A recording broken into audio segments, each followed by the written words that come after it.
안녕하세요. 여러분, 속전속보TV입니다. 오늘은 좀 충격적인 이야기를 해볼까 합니다. 엔비디아. 이 이름만 들어도 가슴이 뛰시는 분들 많으시죠? 그런데 말입니다. 월가의 대표적인 기술주 분석가가 2026년 최고의 기술주 5개를 꼽았는데 거기에 엔비디아가 없습니다. 아니, 이게 무슨 소리냐고요? 저도 처음에 눈을 의심했습니다. 현재 엔비디아 주가는 186달러 선에서 움직이고 있고 시가총액은 무려 4조 5천억 달러가 넘습니다. 이런 회사가 왜 빠졌을까요? 오늘 영상 끝까지 보시면 여러분의 2026년 투자 전략에 큰 도움이 될 겁니다. 자, 먼저 상황을 정리해 볼게요. 웨드부시 증권의 댄 아이브스 기술주 분석의 대가로 불리는 인물입니다. 이분이 2026년 최고의 기술주 5종목을 발표했어요. 테슬라, 마이크로소프트, 팔란티어, 크라우드 스트라이크, 그리고 애플. 여기까지는 예상 가능하다고요? 그런데 엔비디아가 없어요. AI의 대부라고 불리는 젠슨 황의 회사가요. 이게 마치 뭐냐면요. 치킨집에서 치킨 빼고 메뉴 추천하는 것과 비슷합니다. 말이 안 되는 것 같잖아요? 그런데 댄 아이브스의 논리를 들어보면 고개가 끄덕여집니다. 핵심 논지는 이겁니다. 엔비디아 칩에 투자되는 1달러당 나머지 기술 분야 전반에 걸쳐 8배에서 10배의 승수 효과가 발생한대요. 쉽게 말해볼까요? 엔비디아가 삼겹살이라면 나머지 5종목은 상추, 쌈장, 마늘, 소주, 그리고 냉면인 거예요. 삼겹살 한 번 먹으려면은 이것저것 다 사야 하잖아요. AI 혁명도 마찬가지라는 겁니다. 클라우드 서비스도 필요하고 보안 솔루션도 필요하다라는 거죠. 파생 효과를 노리는 게 더 현명한 투자라는 게 그의 주장입니다. 여러분은 어떻게 생각하세요? 본진을 공략할 건가요? 주변부를 노릴 건가요? 그럼 지금 엔비디아가 실제로 어떤 상황인지 숫자로 볼까요? 2026년 1월 기준 엔비디아 주가는 186달러 선입니다. 52주 최고가가 212달러였으니까 고점 대비 약 12% 정도 빠진 상태예요. 그래서 시가총액은 4조 5천억 달러를 넘어섭니다. 이게 얼마나 큰 돈이냐면요. 대한민국 1년 예산이 약 600조 원 정도 됩니다. 엔비디아 시가총액을 원화로 환산하면 대략 6천조 원이에요. 우리나라 10년치 예산이 이 회사 하나 가격이라는 겁니다. 상상해 가세요? 최근 실적도 어마어마합니다. 3분기 매출이 570억 달러를 기록했는데 이 중에서 512억 달러가 데이터 센터 칩 판매에서 나왔어요. 전체 매출의 90%가 AI 칩이라는 거죠. 전년 대비 66% 성장이에요. 회사 다니시는 분들, 연봉이 작년 대비 66% 올랐다고 생각해 보세요. 월급 300만 원 받던 사람이 500만 원 받게 된 거예요. 이 정도 성장이 가능한 회사가 얼마나 될까요? 젠슨 황, 검은 가죽, 재킷의 사나이, AI의 대부라고 불리는 분입니다. 이분이 최근 인터뷰에서 중요한 말씀을 하셨어요. 다음 세대 칩인 베라루비는 2026년 3분기에 양산 출하 예정이라고 합니다. 실리콘이 이미 돌아왔고 엔지니어들이 그 시스템을 구동하고 있는데 아름답게 잘 되고 있대요. 이건 시험 공부 다 끝나고 답안지 채점만 남은 상태랑 비슷한 거예요. 준비는 끝났고 결과만 기다리는 거죠.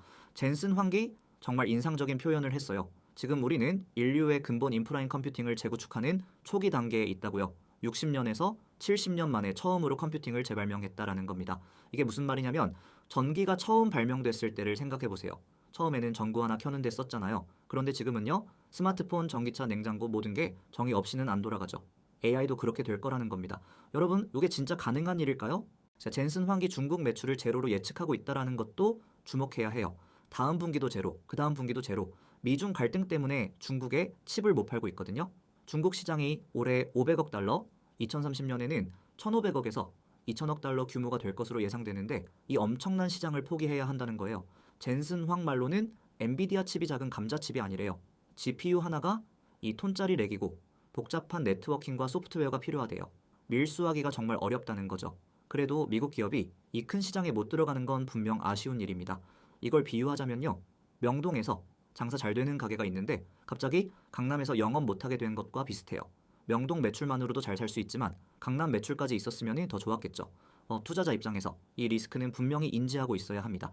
여러분은 이 리스크를 어떻게 평가하세요? 자, 그럼 왜 댄 아이브스는 엔비디아 대신 다른 종목을 선택했을까요? 마이크로소프트부터 볼까요? 애저 클라우드가 핵심입니다. 기업들이 AI를 도입하려면 클라우드 서비스가 필수잖아요. 레드몬드가 그 경쟁에서 정말 잘하고 있대요. 댄 아이브스는 마이크로소프트에 100달러 상승 여력이 있다고 봤습니다. 팔란티어는요, AI 소프트웨어의 최강자입니다. 향후 2, 3년 내에 1조 달러 밸류에이션이 될 거라고 봤어요. 지금 비싼 주식이긴 한데 상업 부문 매출이 20억에서 30억 달러로 성장하면서 전체 매출이 3, 4년 내에 2배가 될 거라는 거죠. 애플은 어떨까요? 그동안 AI에서 뒤처져 있었죠. 러닝머신 속도 2점으로 뛰고 있었다고 표현했어요. 그런데 2026년 봄에 구글과 대형 파트너십이 예정되어 있대요. 소비자 AI 혁명이 아이폰을 통해 이루어진다면 750억 달러의 추가 수익이 가능하다라는 계산입니다. 엔비디아가 고속도로를 까는 회사라면 나머지는 그 위를 달리는 자동차와 주유소인 거예요. 여러분 여기까지 들으시면서 어떤 생각이 드셨나요? 엔비디아를 계속 가져갈지 아니면은 파생 종목으로 갈아탈지 고민되시죠? 사실 이런 판단을 혼자 하기가 정말 어렵습니다. 저희 속전속보TV 텔레그램 커뮤니티에서는 이런 시장 분석과 투자 아이디어를 실시간으로 공유하고 있어요. 그래서 뉴스가 터지면 바로 의견을 나누고 다양한 시각에서 토론도 합니다. 물론 투자 추천은 절대 안 하고요. 정보 공유가 목적입니다. 혼자 고민하지 마시고 같이 공부하는 분들과 소통해보세요. 영상 설명란에 텔레그램 링크 걸어둘 테니까 관심 있으신 분들은 한번 들어와 보세요. 데나이브스가 한 말 중에 정말 기억에 남는 게 있어요. 우리는 지금 8년에서 10년 AI 혁명의 3년 차에 있다는 거예요. 3년 차라니요. 이제 겨우 시작이라는 겁니다. 이걸 마라톤에 비유해 볼게요. 42km 풀코스 마라톤에서 지금 10km 지점쯤 온 거예요. 아직 30km 이상 남았습니다. 지금 선두 그룹에 있다고 해서 완주 보장이 없고 중간 그룹이라도 나중에 치고 올라갈 수 있는 거죠. 저 실제로 숫자를 보면요. 지금 미국 기업 중에서 AI 경로를 걸은 곳이 겨우 3%래요. 이게 20%가 되면은 자정이 온다고 표현했어요.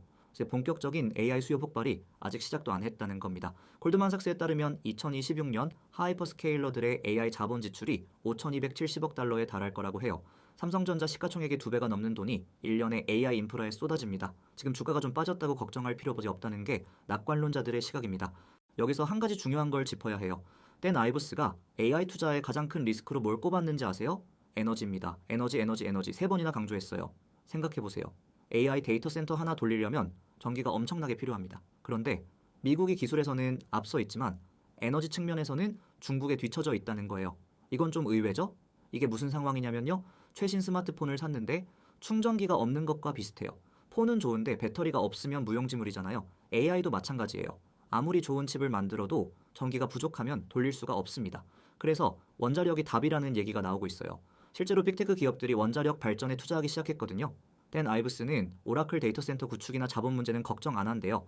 진짜 걱정되는 건 오직 에너지라는 겁니다. 이게 2026년에 어떤 형태로든 나타날 거라고 봤어요. 투자자 입장에서 이건 꼭 기억해 두셔야 해요. 여기서 재미있는 점을 말씀드릴게요. 엔비디아 주가가 비싸 보이시나요? 실은 그렇지 않을 수도 있어요. 현재 엔비디아의 선행 PR이 약 25배예요. 나스닥 100 지수 평균이 26배인데 엔비디아가 오히려 더 싸요. 아마존이 28배, 애플이 33배인데 말이에요. 팔란티어는요 무려 300배가 넘어요. 이걸 커피값에 비유해 볼게요. 스타벅스 아메리카노가 5,000원이에요. 그런데 어떤 커피숍에서 똑같은 품질의 아메리카노를 4,500원에 팔아요. 그것도 원두를 더 많이 주면서요. 어디서 사시겠어요? 당연히 더 싼 데서 사겠죠. 엔비디아가 지금 그런 상황이에요. 성장률은 60%가 넘는데 밸류에이션은 오히려 다른 빅테크보다 저렴해요. 물론 시장이 왜 이렇게 평가하는지도 생각해봐야 해요. 이렇게 좋은 회사가 평균 밸류에이션에 거래된다는 건 시장이 뭔가 의심하고 있다라는 뜻이거든요. AI 버블 가능성, 순환 금융 우려 같은 것들이죠. 그래서 여러분은 어떻게 판단하세요? 다음 주에 CES가 열립니다. 세계 최대 가전 전시회죠. 댄 아이브스가 여기서 주목하라고 한 게 뭔지 아세요? 로보틱스예요. CES 관련해서 뭐든 검색하면은 로보틱스가 나올 거라고 했어요. 젠슨 황도 로보틱스와 자율주행이 전면에 나설 거라고 했고요. 이게 AI의 다음 스테이지라는 겁니다. 댄 아이브스가 주목하는 종목 중에 서브 AI라는 회사가 있어요. 배달 로보틱스 분야에서 진짜 자율주행을 구현하고 있다라고 해요. 이게 무슨 의미냐면요. RPG 게임을 생각해보세요. 처음에는 레벨업하고 장비 사는 게 중요하잖아요. 그런데 어느 정도 성장하면 던전 공략하러 가죠. AI도 마찬가지예요. 지금까지는 칩 사고 인프라 깔고 모델 훈련하는 게 중요했어요. 그런데 이제는 그걸로 뭘 할 건지가 중요해지는 거예요. 로보틱스가 바로 그 다음 던전인 겁니다. 그래서 테슬라도 로봇 택시 사업을 준비하고 있잖아요. 결국 AI 혁명의 파생 효과가 여기서 폭발합니다. 젠슨 황기 최근에 아주 중요한 발표를 했어요. 엔트로픽과의 대형 파트너십이에요. 엔트로픽이 뭐 하는 회사인지 아시죠? 클로드라는 AI 챗봇을 만드는 곳이에요. 오픈 AI의 가장 강력한 경쟁자로 꼽히는 회사죠. 이 파트너십의 의미가 뭐냐면요. 엔비디아가 이제 세상의 모든 프리미어 AI 모델을 다 실행할 수 있는 유일한 아키텍처가 됐다는 거예요. 독점이나 다름없죠. 재미있는 건 젠슨 황기 엔트로픽에 투자도 했다라는 거예요. 근데 그 투자금이 필요해서 한 게 아니래요. 엔트로픽 투자 라운드는 항상 초과 청약됐거든요. 돈이 남아도는 회사에 왜 투자했을까요? 젠슨 황 말로는 생태계 확장이 목적이래요. 이건 마치 대형마트가 인기 있는 푸드코트 입점 업체에 투자하는 것과 비슷해요. 그 업체가 잘 되면은 마트에 손님이 더 많이 오니까요. 엔트로픽이 잘 되면은 더 많은 엔비디아 칩이 팔리는 거죠. 단순히 칩만 파는 게 아니라 AI 생태계 전체를 지배하려는 야망이 보여요. 자, 오늘 정말 많은 이야기를 했는데요. 정리해 볼게요. 첫째, 엔비디아는 여전히 AI의 왕입니다. 젠슨 황은 AI의 대부고 회사 실적은 어마어마해요. 하지만 월가의 일부 전문가들은 지금 시점에서 파생 플레이가 더 매력적이라고 봅니다. 둘째, 우리는 8년에서 10년 AI 혁명의 3년 차에 있어요. 아직 시작에 불과합니다. 미국 기업 중 AI를 도입한 곳은 겨우 3%예요. 셋째, 가장 큰 리스크는 에너지입니다. 아무리 좋은 칩이 있어도 전기가 없으면 무용지물이에요. 넷째, 엔비디아 밸류에이션은 생각보다 비싸지 않습니다. 오히려 다른 빅테크보다 저렴해요. 하지만 시장이 왜 이렇게 평가하는지는 생각해봐야 합니다. 결국 투자는 여러분의 몫입니다. 본진인 엔비디아를 택할지, 파생 종목을 노릴지, 아니면 둘 다 가져갈지요. 정답은 없어요. 다만 오늘 영상이 여러분의 판단에 조금이라도 도움이 됐으면 좋겠습니다. 여러분, 오늘 영상 어떠셨어요? AI 투자의 큰 그림이 좀 그려지셨나요? 저희 텔레그램 커뮤니티에서는 이런 시장 분석을 매일 실시간으로 공유하고 있어요. 뉴스가 터지면 바로 반응하고 서로 다른 시각으로 토론도 하죠. 엔비디아 실적 발표 때도 실시간으로 같이 봤거든요. 혼자 투자하면 외롭잖아요. 같은 관심사를 가진 분들과 함께하면 훨씬 재밌고 유익합니다. 물론 저희는 투자 추천 같은 건 절대 안 해요. 순수하게 정보 공유와 학습 목적입니다. 관심 있으신 분들은 영상 설명란에 텔레그램 링크 확인해주세요. 오늘 영상이 도움이 되셨다면 좋아요와 구독 부탁드려요. 알림 설정까지 해주시면 새로운 영상이 올라올 때 바로 알림을 받으실 수 있습니다. 다음 영상에서는 CS 이후 로보틱스 관련 종목들을 분석해볼까 합니다. 기대해주세요. 여러분의 성공 투자를 응원합니다. 속전속보TV였습니다. 감사합니다.